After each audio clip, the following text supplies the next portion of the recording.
Who are you? Who are you? Who are you? Are you the beast that has left me in a cell for nearly 40 years? Are you the BOP? Are you the warden? Are you the BOP director? Who are you that asked me such a question? But because you've asked, I'll tell you who I am. I am a man who has been held in solitary confinement for the past 10,228 days, which is 336 months and or 28 years. I am a man who has spent more than half of his life in solitary confinement. I, sir, am Thomas Edward Silverstein, register number 14634-116. At the age of 67 years old on May 11, 2019, I said goodbye to this forever pain, taking my last breath, bound and shackled by your system of justice. At the time of this writing, it had been 28 years. You can add on another 8 before I died, that I was left in this cell. Why did you do what you did, Mr. Silverstein? You want an answer? I want an answer as to why you left me locked in a cell for nearly 40 years, with no compassion, with no remorse. Why did you leave me locked in a cell when it was clear that I had been rehabilitated, that I had changed my character, when it was clear that I was no longer a threat to the safety or security of any facility? Why did you leave me like this? Why have you locked so many men just like me up in a cage, left alone to suffer? Because the punishment was long done, many years ago. But instead, you continue to inflict punishment. The nature and impact of the harsh conditions I have endured in spite of a spotless conduct record for over 22 years, and my lack of knowledge about what, if anything, I can do to lessen my isolation. Nevertheless, I feel it would be disrespectful to say anything about my conditions of confinement without beginning with an apology for the actions that brought me here in the first place. An apology for the harm I have done is necessary before anything else can be said. Not a single one of the 1,000 days I have been here has gone by where I have not regretted the actions that brought me here. Every day, I think back and wish I had not killed Officer Klutz.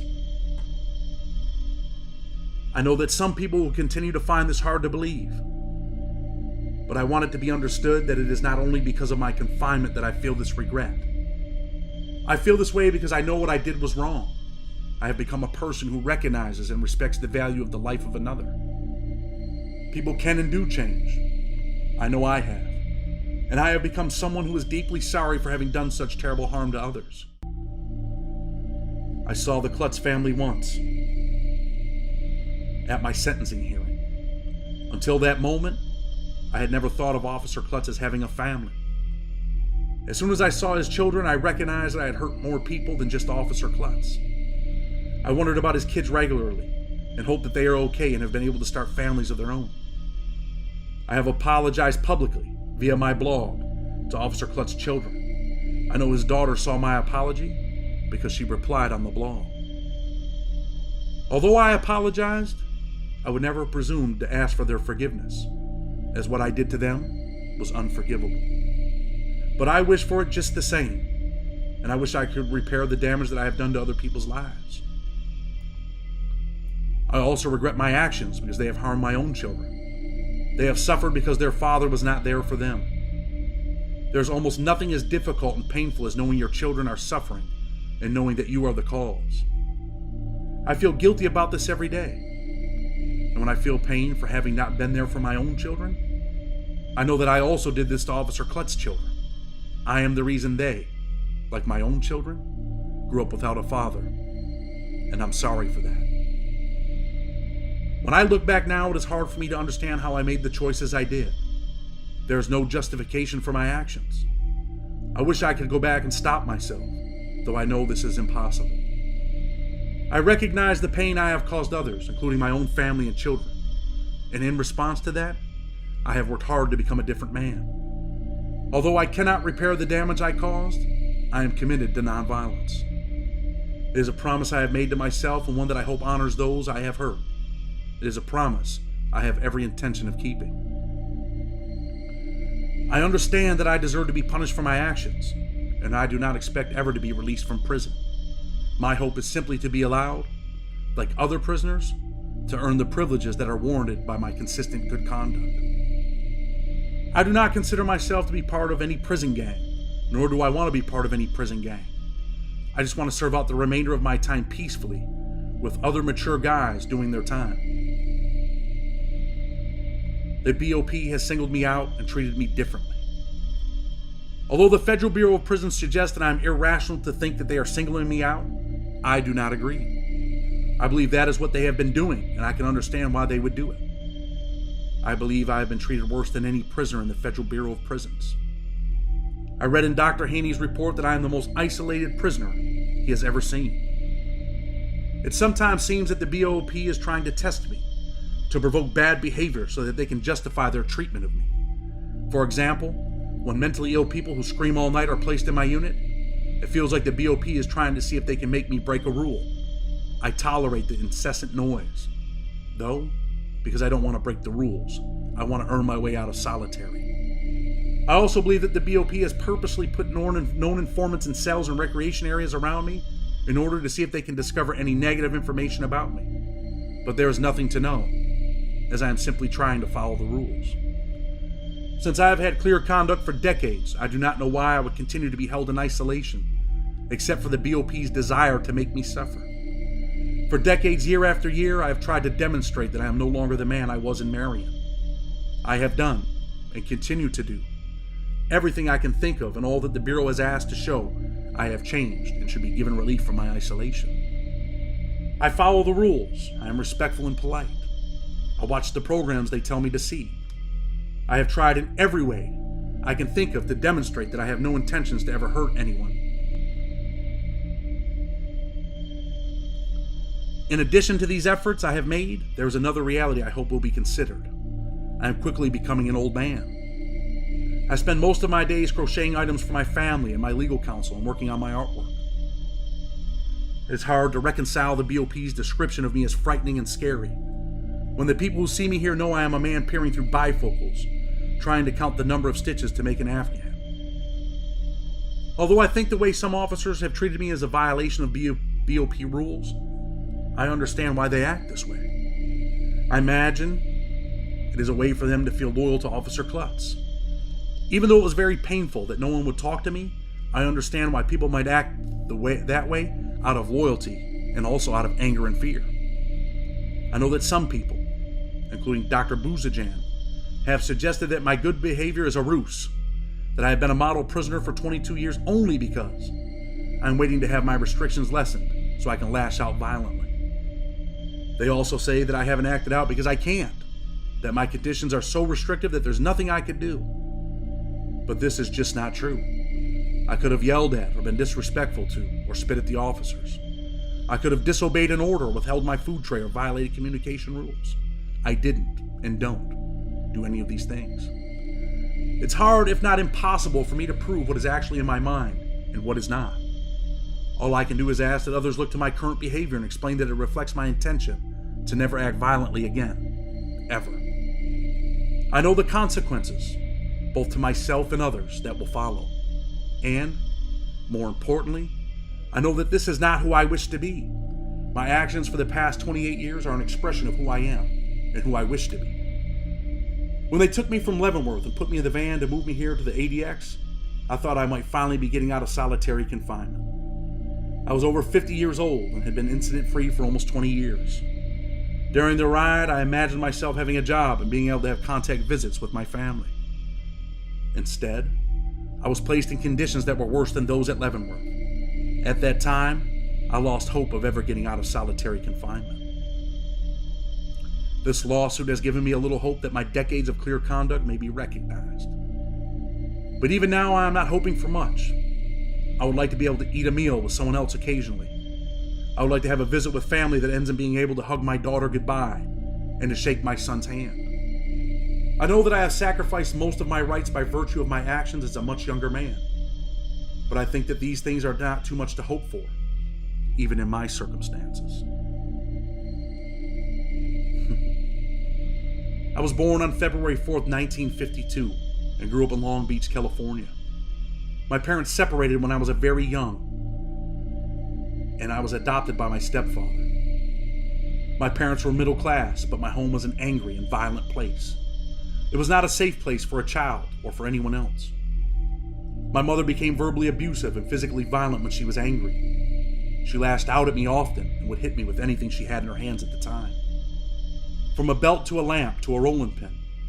Once she threw a kitchen knife at my head.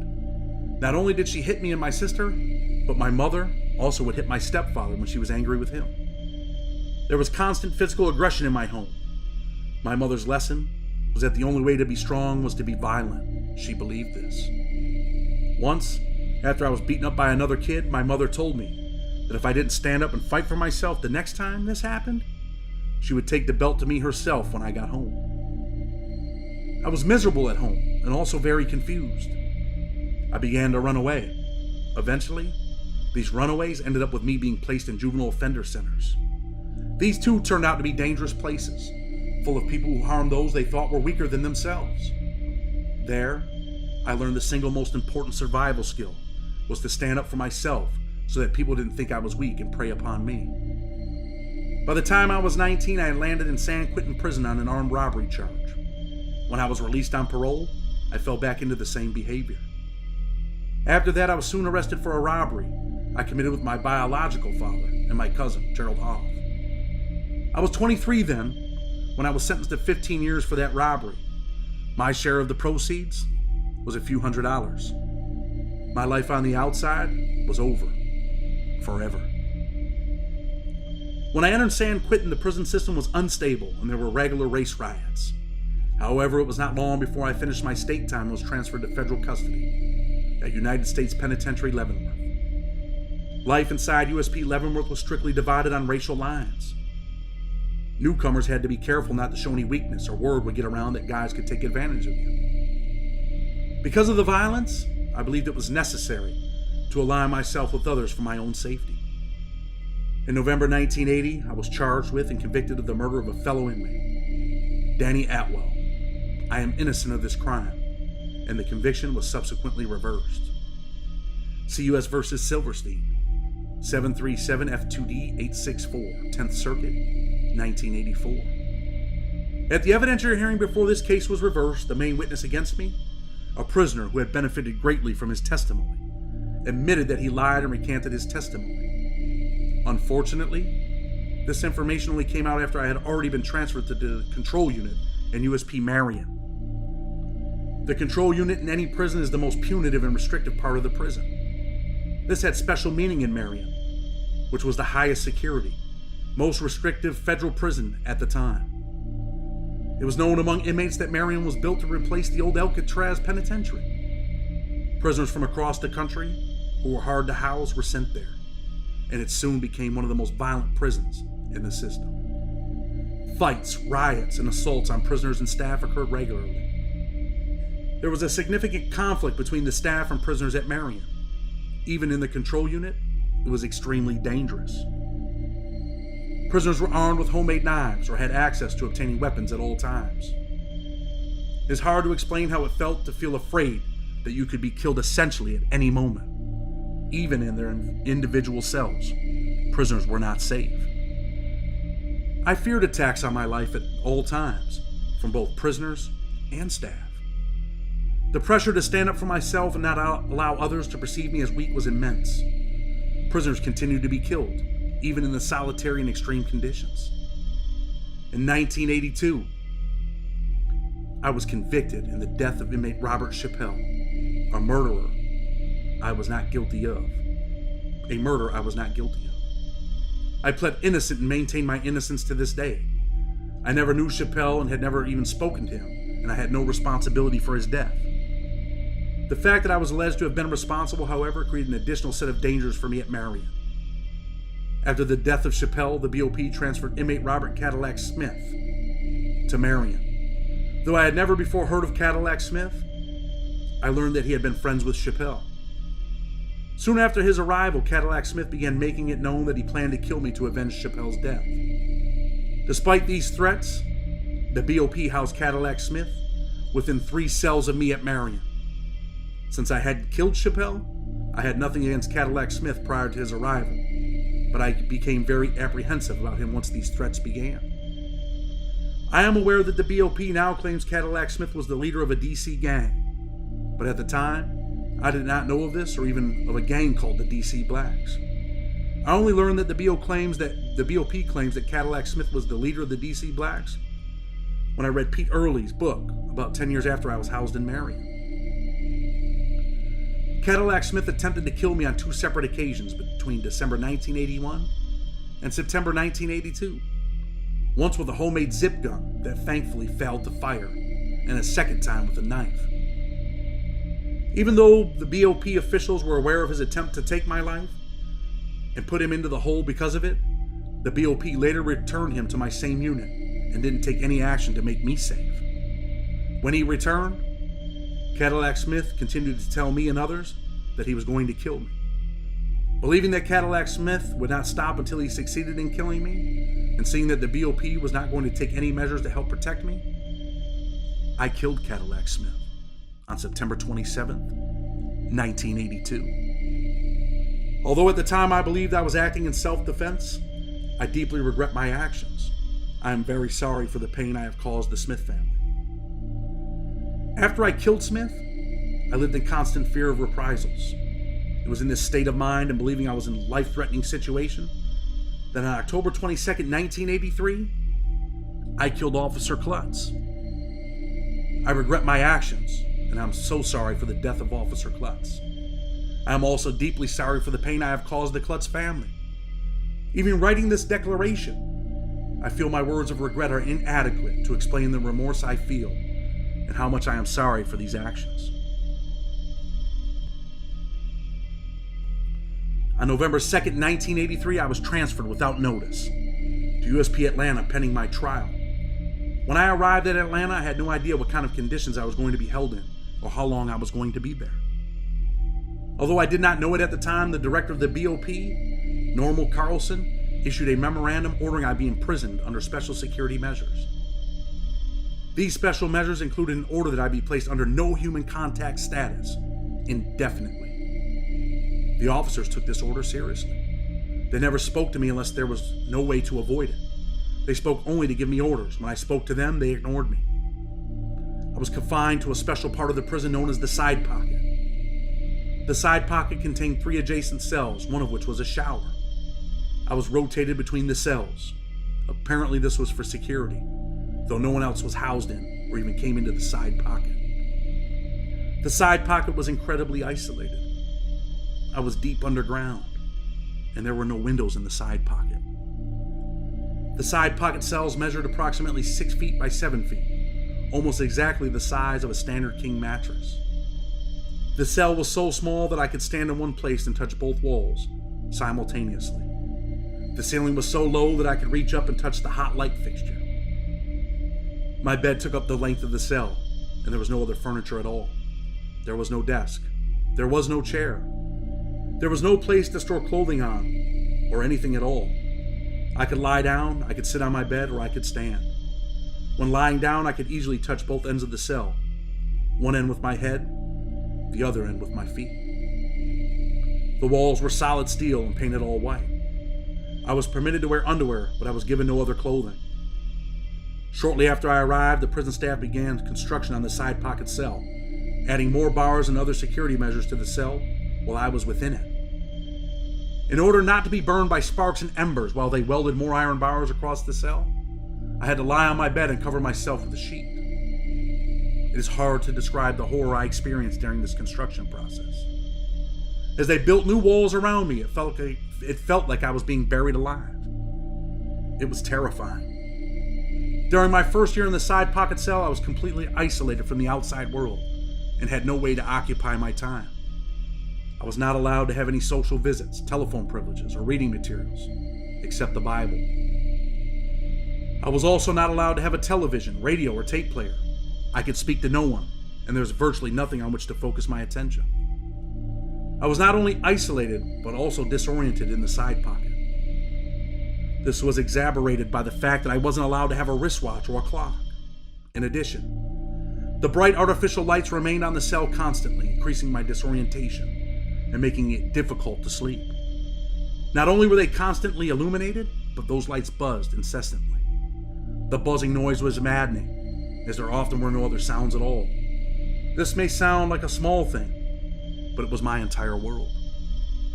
Due to the unchanging bright artificial lights and not having a wristwatch or a clock, I couldn't tell if it was day or night. Frequently, I would fall asleep, and when I woke up, I would not know if I had slept for 5 minutes or 5 hours, and I would have no idea of what day or time of day it was. I tried to measure the passing of days by counting food trays.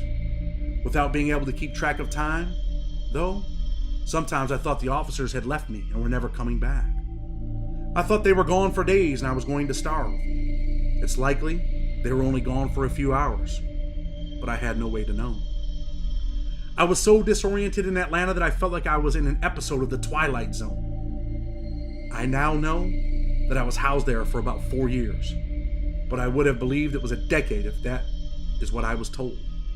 It seemed eternal and endless and immeasurable. Throughout my time in Atlanta, I was never fed a hot meal. There was no air conditioning or heating in the side pocket cells. During the summer, the heat was unbearable. I would pour water on the ground and lay naked on the floor in an attempt to cool myself. The bright lights made the heat worse. It felt like I was in an oven. The only time I was let out of my cell was for outdoor recreation. I was allowed 1 hour a week of outdoor recreation. I could not see any other inmates or any of the surrounding landscape during outdoor recreation. There was no exercise equipment and nothing to do. I was only allowed 1 hour of indoor recreation within the side pocket cell 4 times a week. My vision deteriorated in the side pocket, I think due to the constant bright lights, or possibly also because of the other aspects of this harsh environment. Everything began to appear blurry and I became sensitive to light, which burned my eyes and gave me headaches. Nearly all of the time, the officers refused to speak to me. Despite this, I heard people who I believed to be officers whispering into my vents, telling me they hated me and calling me names. To this day, I'm not sure if the officers were doing this to me or if I was starting to lose it, and these were hallucinations. In the side pocket cell, I lost some ability to distinguish what was real. I dreamt I was in prison. When I woke up, I was not sure which was reality and which was a dream. For the first 6 months before a camera was installed in the hallway in front of my cell, I was watched by 2 officers at all times. I found this extremely uncomfortable. It felt like a physical violation to know that these people watched from close proximity every little thing I did, even my bodily functions. They would not talk to me, but they talked to each other at all hours. This made me agitated and I couldn't sleep. My correspondence was strictly limited to my immediate family and my attorneys. However, I had fallen out of touch with most of my family, so during this time I only wrote to my sister. I was not allowed paper in my cell and had to ask for it when I wanted to write. I was limited to 5 sheets each week and given a 3-inch pencil for my correspondence. Before being transferred to Marion, when I was at Leavenworth, I had become interested in art, and I had taught myself to draw. I used art to express myself and also to prevent my mind from deteriorating. However, in the side pocket, I was prohibited for the entire first year from having any art supplies at all. After the first year in the side pocket, I was gradually allowed basic privileges, including a radio and some art supplies. When I was finally allowed to have art supplies, the relief was enormous. I used the opportunity to order art books and taught myself to paint. Finally, I had a little something to break up the enduring monotony of my days. When I was allowed to have a radio, I began listening to religious services on Sunday afternoons. During my time in Atlanta, I had no opportunity to discuss my conditions with anyone, and to my knowledge, my placement in solitary confinement was never reviewed. This caused me to worry that I would be kept in the side pocket cell forever. I never knew what I could do to make any of my conditions better. During this time, I became very interested in Buddhism and the Buddhist philosophy. I had requested a Bible and enrolled in correspondence Bible study courses when I first arrived at Atlanta. However, over time, I found a greater sense of connection to the Buddhist teachings on the radio. I had previously practiced yoga when I was at Marion, but in the side pocket cell, my yoga practice became a defining aspect of my life. It took on a spiritual aspect that I had never experienced before. Yoga allowed me to exercise both my body and my mind, in spite of being confined in such a tiny cage. It brought me a feeling of peace, at least occasionally. The 1987 riots at USP Atlanta and my transfer to USP Leavenworth. In 1987, Cuban inmates at Atlanta rioted and seized control of the prison, taking prison staff hostage. Because I was isolated in the side pocket cell, I was unaware of the riot until I heard an unusual noise. I had become accustomed to the familiar sounds of officers' footsteps and keys clanging, but this was different, and it was much louder.